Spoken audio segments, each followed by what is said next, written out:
I want to do a review on a couple belts that I bought. I have the Arc'teryx H-150 riggers belts. I went ahead and bought two of them because I liked them so much. I've got one in black and I've got one in the coyote color. And I wanted to show a couple things about them and compare them to their climbing harness and show you where they got some of their ideas and technology and how they put it into this belt. First of all, I'll show you that what I was using was the 511 Tactical Instructor's belt. And it's not a horrible belt in any way, not a bad belt. Gets the job done, but it really wasn't that comfortable for me. I'd wear it and I'd kind of revert back to my leather belts. I didn't feel like this really gave me anything over my leather belts. Maybe a little bit of more stiff rigidity to it, but other than that, I just kept going back to my leather belts and didn't really wear this much. So I've actually got it sold on an auction on eBay, so I'll probably send that out today.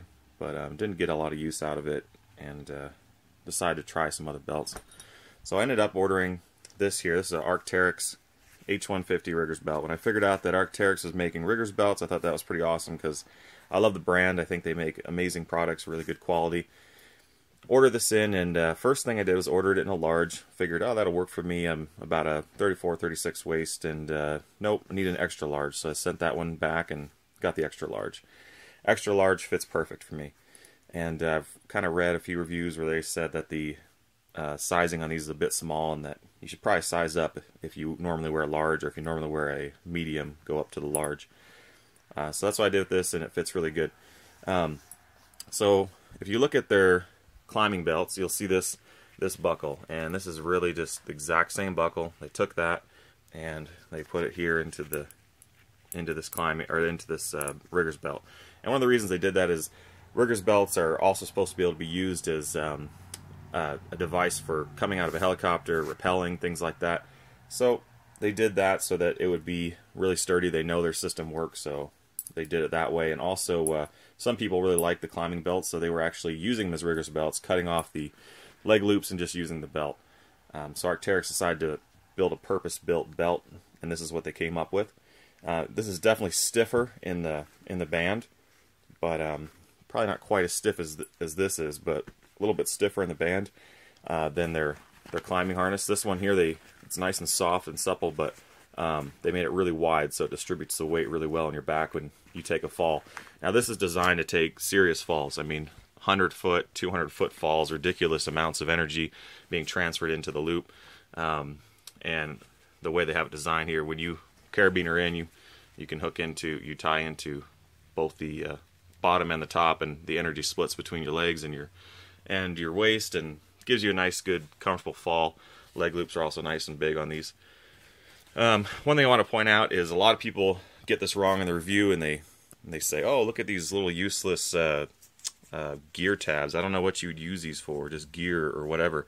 But what you'll notice is when you put the belt on properly, the hook-in point is right here. That's where you're going to put your carabiner, and this is way stronger than any metal hook or whatever that you see on a lot of riggers belts. But that's where you're going to hook your carabiner into, and that's what you'd rappel off of. So when it's in the proper position with this forward, you'll see that these line up on both sides. Okay, well, this belt has the option of having leg loops attached. These are simply keepers. If you'll notice with this setup here, you have keepers here that just hold the leg loops in place when you're putting the belt on. It just keeps everything together, makes it easier, and puts everything so it's in the right position for you. So that's all these are going to be, is keepers, and they're not made for any weight. You can even see on there it says 0 kN, so it's made for no type of fall or weight or anything like that. It's just there as a keeper. So that explain that to you.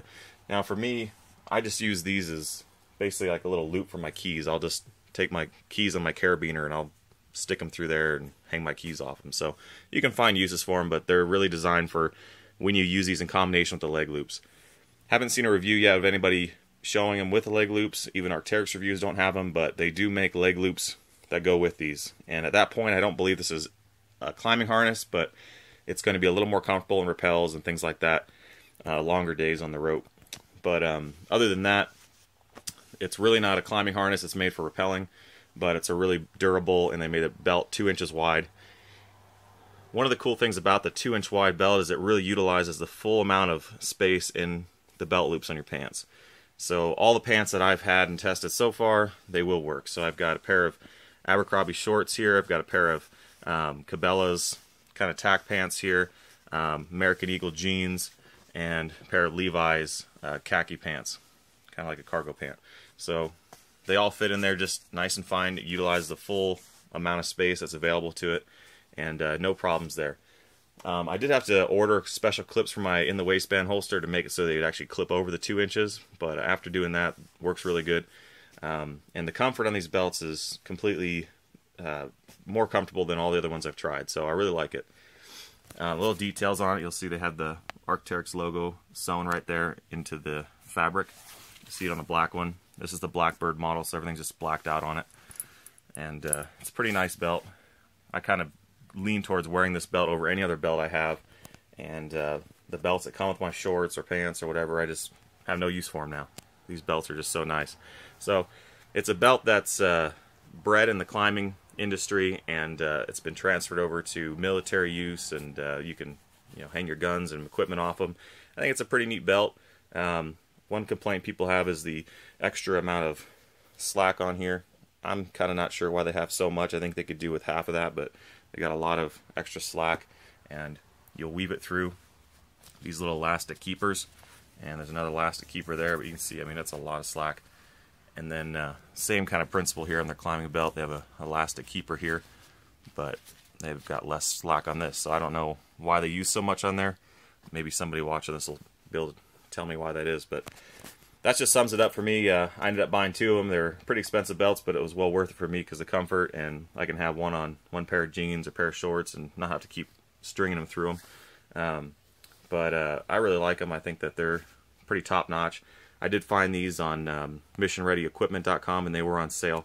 So they normally go, I think, close to 120 bucks, which is a little steep, but all of Arc'teryx products are like that. So well worth it for me, even if I did pay the full price. I'd rather have this belt and pay the full price of 120 bucks than be using this belt for $40. So that's just me, though. That about sums it up. So if you want to try this belt out, that's a little bit of information on it. Really love the belt, and maybe you will too.